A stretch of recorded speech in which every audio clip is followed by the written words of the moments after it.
বিয়ে খসায়। কথা বলতে বলতে দুঃখ লাগে কিছু কথা। অনেক মানুষ এই যে বলে না আমাদের ব্যাপারে যে হুজুররা করে কি, হুজুররা করে কি, হুজুরদের কন্ট্রিবিউশন কি। মাঝে মাঝে দুই একটা ইংলিশ শব্দ লাগায় দেয় মাঝখান দিয়ে, মনে করে যে বাস কওমি মাদ্রাসাগুলো কি করে, তারা শুধু মিলাদ পড়ে, তারা শুধু জানাজা পড়ায়, তারা বিয়ে পড়ায় আর বিয়ে খসায়। না, বিয়ে পড়ানো, বিয়ে খসানো, জানাজা পড়া আর বাচ্চা হলে আজান দেওয়া এটাই শুধুমাত্র হুজুরদের কাজ নয়, বরং হুজুরদের মৌলিক ভিন্ন আর একটা কাজ আছে, ভিন্ন আর একটা কাজ আছে। এবং এই জায়গায় যারা দুনিয়ার এই চরম উৎকর্ষতার, আজকের একবিংশ সময়ের চরম উৎকর্ষতার এই সময়ও পাশ্চাত্য জ্ঞান এবং বিজ্ঞান, আমি উভয়টার কথাই বলছি, পশ্চিমা জ্ঞান এবং বিজ্ঞান উভয়ের দৃষ্টিতে তাদের সকল মেহনত এবং তাদের সকল জ্ঞান গবেষণার ভিত্তিতে তারা মনে করে মস্তিষ্কটাই হলো মানুষের মূল কন্ট্রোলার। একমাত্র ইসলাম, ইসলামী শিক্ষার ধারক, আল কোরআনের শিক্ষার ধারক যারা, যাদের কাছে মহানবী বিশ্বনবী মুহাম্মদ আরবি সাল্লাল্লাহু আলাইহি ওয়াসাল্লামের অথেন্টিক জ্ঞান যাদের কাছে আছে, তারাই আস্থার সাথে, বিশ্বাসের সাথে এই কথাকে তুড়ি মেরে আমরা উড়িয়ে দিয়ে আমরা শতভাগ বিশ্বাসের সাথে চ্যালেঞ্জ করে বলতে পারি, না, দুনিয়ার মানুষের নিয়ন্ত্রণ তার মস্তিষ্কের কাছে নয়, বরং মানুষের মস্তিষ্ক সহ তার নিয়ন্ত্রণ তার আত্মার কাছে। বলবেন হুজুর এই কথাটা এত জোরে বলার কি হলো, আস্তে বললেই তো পারে। হ্যাঁ পারি, আস্তে বললেই পারি, কিন্তু এই কথার মধ্যে যে আসলে স্পিরিটটা আছে, সেই স্পিরিট আমাকে এই কথাটা আস্তে বলতে দেয় না। এটা সারা দুনিয়ার সাথে আমাদের মত পার্থক্য, 1400 বছর ধরে মত পার্থক্য চলে আসতেছে। তবে মত পার্থক্য যতদিন যাচ্ছে, পাশ্চাত্য আস্তে আস্তে দুনিয়ার জ্ঞান বিজ্ঞানের সকল গবেষণা ইসলামের কাছে মাথা নোয়াতে বাধ্য হচ্ছে। এবং একটা সময় আসবে সারা দুনিয়া এই কথা অকপটে স্বীকার করবে যে না, মস্তিষ্ক নয়, আল্লাহর পয়গম্বর 1400 বছর আগে যে কথা বলেছেন যে মানুষের মস্তিষ্ক সহ সব কিছুর নিয়ন্ত্রণ আসলে মানুষের আত্মার কাছে। কাজে এই জন্য সর্বপ্রথম এবং সবচেয়ে গুরুত্বপূর্ণ কাজ হলো আত্মাকে পরিশুদ্ধ করো, সব পরিশুদ্ধ হবে। এই জন্য ওলামায়ে কেরাম, আমরা মস্তিষ্কের গুরুত্বকে অস্বীকার করি না। আমরা যেমন মানুষের অঙ্গ প্রত্যঙ্গের গুরুত্বকে অস্বীকার করি না, ইসলাম এগুলোকে অস্বীকার করে না। ইসলাম বলে না যে মানুষের হাতের কোনো গুরুত্ব নাই, ইসলাম কথা বলে না যে মানুষের চোখের কোনো গুরুত্ব নাই। আল্লাহর কোরআন এবং আল্লাহর পয়গম্বরের হাদিসের জ্ঞান কথা বলে না যে মানুষের অর্গানগুলোর কোনো গুরুত্ব নাই। ঠিক এরকম ইসলাম এটাও বলে না যে মানুষের মস্তিষ্কের কোনো গুরুত্ব নাই। তবে আল্লাহর নবীর হাদিস যে কথা বলেছে সেটা হলো এই, মানুষের অঙ্গ প্রত্যঙ্গের চেয়ে মানুষের মস্তিষ্কের গুরুত্ব বেশি, মানুষের মস্তিষ্কের চেয়েও মানুষের আত্মা এবং কলবের গুরুত্ব বেশি। আচ্ছা, এই গুরুত্বের পার্থক্যে, এই পার্থক্যটা এত গুরুত্বের সাথে এত বোল্ডলি, লাউডলি কেন বলতেছি আমি? ভাই, এটা বলার মূল কারণ হলো এই যে আপনি আপনার প্রধান যে লক্ষ্য, আপনার প্রধান এইম কোনটা হবে, আপনাকে প্রধান এইম ঠিক করতে হবে। ইসলাম প্রধান এইম ঠিক করেছে, সর্বপ্রথম তুমি কলব এবং আত্মাকে শুদ্ধ করো, পরিশুদ্ধ করো। ওলামায়ে কেরাম বলেন যে এই যে তিনটা ডিপার্টমেন্টের মধ্যে পারস্পরিক একটা সম্পর্ক আছে। আত্মা, মস্তিষ্ক, অঙ্গ প্রত্যঙ্গ, এই তিনটা ডিপার্টমেন্ট, এটা মানব দেহের।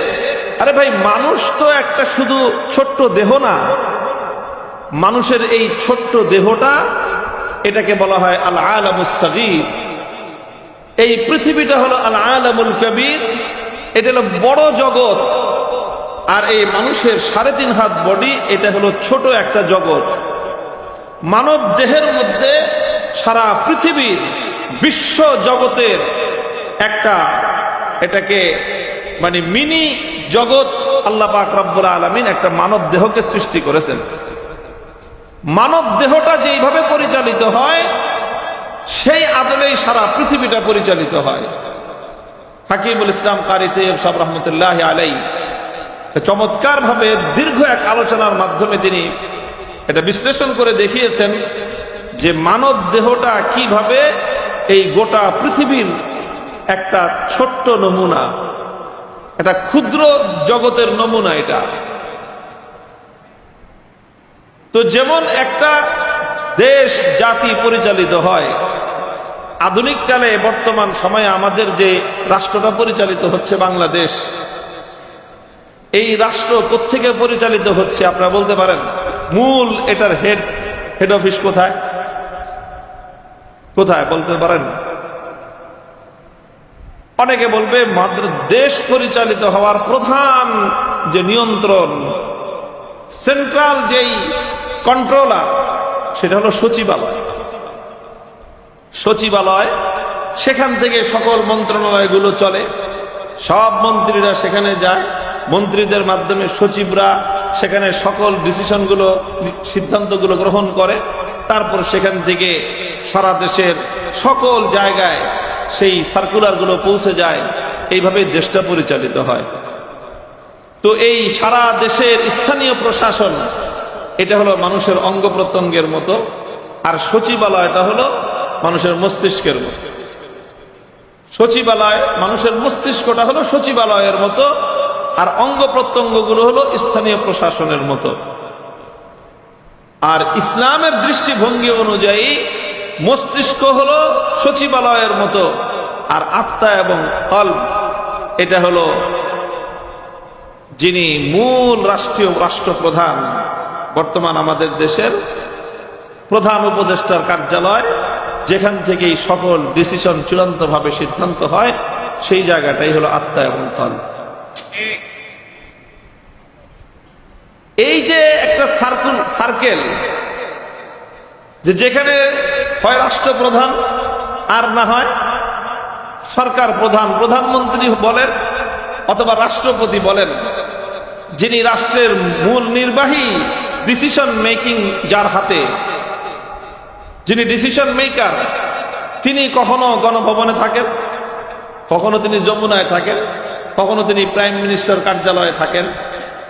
যেখানেই থাকুন সেখান থেকেই হলো মূল সিদ্ধান্ত এবং মূল আপনার যেই ডিসিশন সেখান থেকেই নির্ধারিত হয়। এই জন্য 5ই আগস্ট সবাই কিন্তু সংসদ ভবনেও যায় নাই, সচিবালয়েও যায় নাই, বঙ্গভবনও ঘেরাও করতে যায় নাই, ক্যান্টনমেন্টও ঘেরাও করতে যায় নাই। পোলাপান হইলে কি হবে? পাটনা সব পোলাপান বলছে যে ঘেরাও করবি তো গণভবন কর। কারণ বাংলাদেশের ওই গণভবনের যেখান থেকে গোটা দেশের মূল নেতৃত্ব পরিচালিত হয়, ওই জায়গায় সমস্যা দেখা দিয়েছে।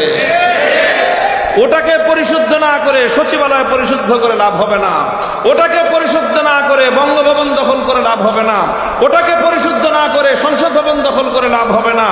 আগে সর্বপ্রথম প্রধানমন্ত্রীর কার্যালয় এবং গণভবন, যেখান থেকে বসে গোটা দেশে অশান্তি সৃষ্টি করা হচ্ছে, যেখান থেকে বসে গোটা দেশের মানুষের বিরুদ্ধে প্রতিদিন যুদ্ধ ঘোষণা করা হচ্ছে, আগে তুমি সেটাকে দখল করো, সারা দেশ আপনি তোমার হাতে চলে আসবে। 5ই আগস্ট কি হয়েছে বলেন তো? সংসদ ভবন থেকে কেউ পালাইছে, বঙ্গভবন থেকে কেউ পালাইছে, ক্যান্টনমেন্ট থেকে কেউ পালাইছে, গণভবন থেকে কেউ পালাইছে? গণভবন থেকে যখনই পালাইছে তখনই সেই 17-16 বছরের দোর্দণ্ড প্রতাপশালী রাষ্ট্র ব্যবস্থার পতন ঘটেছে এবং গোটা দেশের মানুষ, 20 কোটি মানুষ মুক্তি পেয়েছে।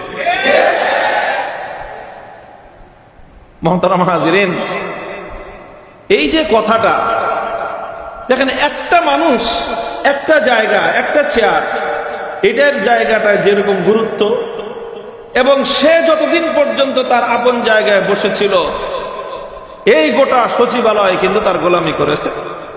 আর সচিবালয় যখন তার গোলামি করেছে, সারা দেশের সকল স্থানীয় প্রশাসন তাদের গোলামি করেছে, আনুগত্য করেছে। আমার টাকা দিয়ে কেনা বুলেট আমার সন্তানের বুকে বিদ্ধ করেছে। আমার টাকা দিয়ে কেনা বুলেট দিয়ে আমার সন্তানকে গুলি করে আমার বাড়ির পাশে হত্যা করে ফেলে রেখেছে। সমস্যা তো স্থানীয় প্রশাসনের ছিল না, সমস্যাটা সচিবালয়েরও ছিল না, সমস্যাটা ছিল গণভবনে বসা সেই দেশ এবং জাতি বিরোধী লেডি ফেরাউন। তো এই জন্য আমি এই জুলাই এবং আগস্ট বিপ্লবের এই সৈনিকদেরকে আমি স্যালুট জানাই যে তারা বলছে যে অন্য কোনো জায়গায় গিয়ে লাভ হবে না, চূড়ান্ত জায়গায় হিট করো, ওখান থেকে আসল শয়তান যদি বিদায় নেয় গোটা দেশ এমনিতেই শান্ত হয়ে যাবে। ঠিক তেমনি ভাবে যেমন নাকি রাষ্ট্রের মূল চেয়ারে যে বসে থাকে তার সার্কুলার যায় সচিবালয় থেকে সেটা প্রসেসিং হয়ে সারা দেশের স্থানীয় সকল প্রশাসনগুলোতে সেটা বন্টিত হয় এবং সেইভাবেই একটা রাষ্ট্র ব্যবস্থা, রাষ্ট্রযন্ত্র তার কার্যক্রম পরিচালনা করে। আল্লাহ পাক রব্বুল আলামিন এই আলমে সগীর, এই ক্ষুদ্র জগতের মধ্যে আল্লাহ পাক রব্বুল আলামিন তেমনই একটা প্রসেসিংকে আল্লাহ পাক কার্যকর করে রেখেছেন। কলবের মধ্যে, আত্মার মধ্যে, গোটা এই মানব দেহের প্রধান যিনি এই দেহর মূল বাদশা অর্থাৎ দেহের বাদশা অন্তরের মধ্যে বসে আছে। অন্তর থেকে মস্তিষ্কের মধ্যে সে নির্দেশনা সাপ্লাই দেয়, আর সেই মস্তিষ্ক আত্মার নির্দেশনা অনুযায়ী গোটা দেহকে পরিচালিত করে এবং সেইভাবেই একটা মানুষের যাবতীয় অ্যাক্টিভিটিস পরিচালিত হয়। এই কথাটা কেন বললাম? এই কথাটা এই জন্য বললাম যে আমাদের বর্তমান শিক্ষা ব্যবস্থা, রাষ্ট্রীয় ব্যবস্থা এবং আন্তর্জাতিক অঙ্গনের যত সিস্টেম পরিচালিত হচ্ছে, শিক্ষা দীক্ষা এবং সকল কারিকুলামের মূল টার্গেট এবং মূল লক্ষ্য হলো মানুষের যেই মস্তিষ্ক দিয়ে মানুষ চিন্তা করে সেই মস্তিষ্ককে শার্প বানাও, সেই মস্তিষ্ককে দক্ষ করো, সেই মস্তিষ্ককে যোগ্য বানাও, যাতে একটা মানুষ ভালো সার্ভিস দিতে পারে, একটা মানুষ যেন ভালো কাজ করতে পারে, সে যেন কর্মদক্ষ হতে পারে। সারা দুনিয়ার মেহনতের মূল টার্গেট হলো মস্তিষ্ককে কেন্দ্র করে। আর ইসলামী শিক্ষার মূল টার্গেট হলো যে না, শুধু মস্তিষ্ক নয়, বরং মস্তিষ্কের ভিতরে থেকে, অন্তর থেকে, বুকের বাম পাশ থেকে যেই অর্গানটা মস্তিষ্ককে পর্যন্ত নিয়ন্ত্রণ করতেছে, যার দ্বারা মস্তিষ্ক পর্যন্ত প্রভাবিত হচ্ছে খুব সূক্ষ্মভাবে, সেই জায়গাটাই হলো মানুষের আত্মা। আত্মা যতদিন পর্যন্ত পরিশুদ্ধ না হবে, ব্রেন ততদিন পর্যন্ত পরিশুদ্ধ হবে না। আর ব্রেন যদি পরিশুদ্ধ না হয়, মানুষের অর্গানগুলো সঠিক কাজ করবে না। মোহতারাম হাজরিন, প্রশ্ন হলো আত্মার পরিশুদ্ধি হবে কিভাবে? আত্মার পরিশুদ্ধি হয় কিভাবে? ইসলামী শিক্ষা এবং চলমান বিশ্ব ব্যবস্থায় যে সারা পৃথিবী জুড়ে যেই শিক্ষা এবং যেই জ্ঞান গবেষণা চলছে, তার মধ্যে মৌলিক একটা পার্থক্য, এই কথাটা আপনি নোট করে রাখবেন যে ইসলামী শিক্ষা এবং বর্তমান পাশ্চাত্য প্রবর্তিত শিক্ষা দীক্ষা ব্যবস্থার মধ্যে মৌলিক পার্থক্য হলো এই: ইসলামী শিক্ষার মূল লক্ষ্য হলো মানুষের আত্মাকে পরিশুদ্ধ করা, আত্মাকে সঠিক করা। আর জাগতিক পাশ্চাত্য প্রদত্ত শিক্ষা ব্যবস্থার মূল লক্ষ্য হলো মানুষের মস্তিষ্ককে পরিশুদ্ধ করা। এখন আত্মা মূল না মস্তিষ্ক মূল, এটা নিয়ে একটা ভিন্ন আলোচনা আছে। আলহামদুলিল্লাহ, বিভিন্ন গবেষণার মাধ্যমে এটা প্রমাণ করে দেওয়া সম্ভব যে মানুষের মস্তিষ্কের চেয়েও আত্মা বেশি প্রভাবক। আত্মার প্রভাব মস্তিষ্কের উপর চলে, মস্তিষ্কের প্রভাব আত্মার উপর চলে না। আলা ইন্না ফিল জাসাদি মুদগাতান ইযা সালুহাত সালুহাল জাসাদু কুল্লুহু ওয়া ইযা ফাসাদাত ফাসাদাল জাসাদু কুল্লুহু আলা ওয়া হিয়াল কলব। আত্মাকে পরিশুদ্ধ করবেন কিভাবে? আল্লাহ পাক রব্বুল আলামিন মানুষের আত্মাকে পরিশুদ্ধ করবার জন্য আল্লাহ আসমানি ইলম দান করেছেন, ওয়াহির ইলম। ওয়াহির ইলম যেটা আল্লাহর পক্ষ থেকে ওয়াহির মাধ্যমে, পয়গম্বরদের মাধ্যমে, আম্বিয়া একরাম আলাইহিমুস সালাতু ওয়াস সালামদের মাধ্যমে জগৎবাসীর কাছে যে ইলম এসেছে, ওই ইলমটাই হলো মানুষের আত্মার পরিশুদ্ধের প্রধান চাবিকাঠি, প্রধান হাতিয়ার। এই জন্য ভাই ইলমের খুব দরকার। ইলমের দরকার এই জন্য যে ইলমের দ্বারাই মানুষের আত্মা পরিশুদ্ধ হয়। এবং সেটা কোন ইলম? সেটা ওয়াহির ইলম, সেটা ওয়াহির ইলম।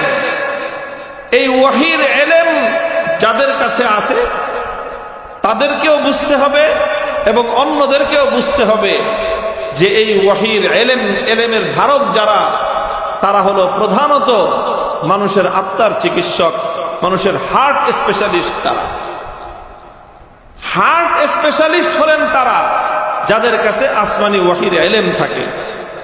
এবং এই ওয়াহির ইলমের মাধ্যমে মানুষের ধীরে ধীরে ধীরে ধীরে মানুষের আত্মাটা পরিশুদ্ধ হয়। মানুষের আত্মা যখন পরিশুদ্ধ হয় তখন সেই আত্মা মস্তিষ্ককে সঠিকভাবে পরিচালিত করে। আর মস্তিষ্ক যখন সঠিক হয়ে যায় তখন মানুষের গোটা দেহ সুন্দরভাবে পরিচালিত হয়। এই জন্য উলামায়ে উম্মত তাদের অনেক বড় দায়িত্ব এবং জিম্মাদারি। আলেম সমাজের প্রধান দায়িত্ব হলো, আলেম সমাজের প্রধান কাজ হলো মানুষের আত্মার উপর মেহনত করা, মানুষের আত্মাকে পরিশুদ্ধ করার মেহনত চালানো। এটা আলেমদের ফার্স্ট প্রায়োরিটি। একজন হার্ট স্পেশালিস্টের মূল কাজ কি? তার কাজ মানুষের স্নায়বিক চিকিৎসা করা নয়। একজন হার্ট স্পেশালিস্ট যেরকম তার মূল কাজ মানুষের ব্রেনের চিকিৎসা করা নয়। একজন হার্ট স্পেশালিস্ট যেরকম তার মূল কাজ মানুষের অঙ্গ প্রত্যঙ্গ, হাত পায়ের চিকিৎসা করা নয়, বরং একজন হার্ট স্পেশালিস্টের যেরকম প্রধান দায়িত্ব হলো মানুষের হার্টের যেই সকল রোগ হয় সেগুলোর পিছনে মেহনত করা এবং সেগুলোকে শুদ্ধ করার, সেগুলো থেকে আরোগ্য দেওয়ার, একজন মানুষের চিকিৎসা করা যেরকম একজন হার্ট স্পেশালিস্টের দায়িত্ব, ঠিক তদ্রূপ যাকে আল্লাহ পাক রব্বুল আলামিন আসমানি ওয়াহির ইলম দান করেছেন, উলামায়ে উম্মত, আলেম সমাজ, তাদেরও প্রধান দায়িত্ব হলো মানুষের আত্মাকে পরিশুদ্ধ করার মেহনত এবং চেষ্টা চালানো। খলিফাতুল মুসলিমিন ওমর ফারুক রাদিয়াল্লাহু তাআলা আনহু তিনি একদিন একজনকে জিজ্ঞাসা করলেন যে তুমি কি জানো যে মা ইয়াহদিমুল ইসলাম, যে ইসলামকে ধ্বংস করে কোন জিনিস? অর্থাৎ দুনিয়ার আল্লাহ প্রদত্ত যে সিস্টেম, এটাকে ধ্বংস করে কোন জিনিস? তো তিনি বললেন যে না, আমি জানি না, আপনি বলে দেন। হযরত ওমর ফারুক রাদিয়াল্লাহু তাআলা আনহু তিনটা কথা বললেন। ইয়াহদিমুহু যাল্লাতুল আলিম ওয়া জিদালুল মুনাফিক বিল কিতাব ওয়া হুকমুল আইম্মাতিল মুদিল্লিন। তিনি বললেন যে জগৎ থেকে আল্লাহ প্রদত্ত সিস্টেম ব্যবস্থা ইসলামকে ধ্বংস করে সর্বপ্রথম জাল্লাতুল আলিম।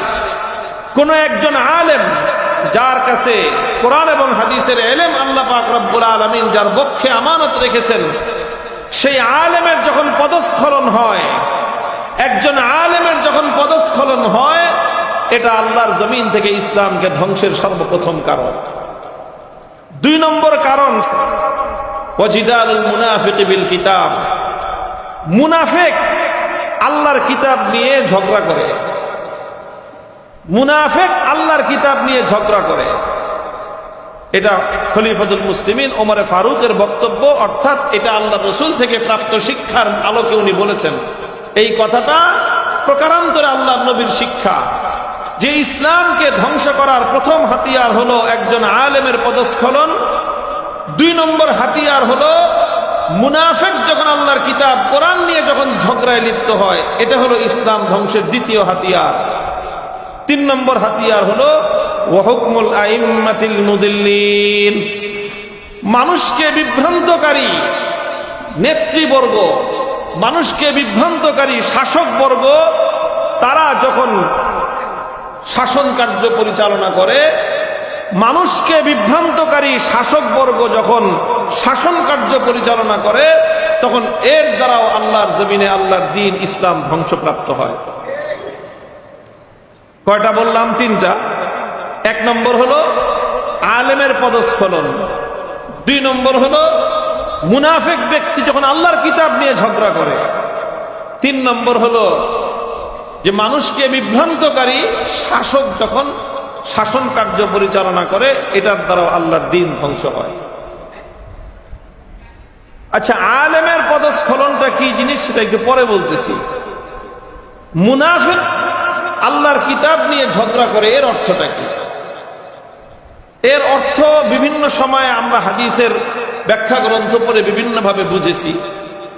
আমার এই বিষয়টা একেবারে স্পষ্ট আমার সামনে প্রতিভাত হয়ে উঠেছে এই হাদিসের ভাষ্যটা যখন আমাদের দেশে একটা ইস্যু আসলো, ভাস্কর্য ইস্যু। মনে আছে আপনাদের?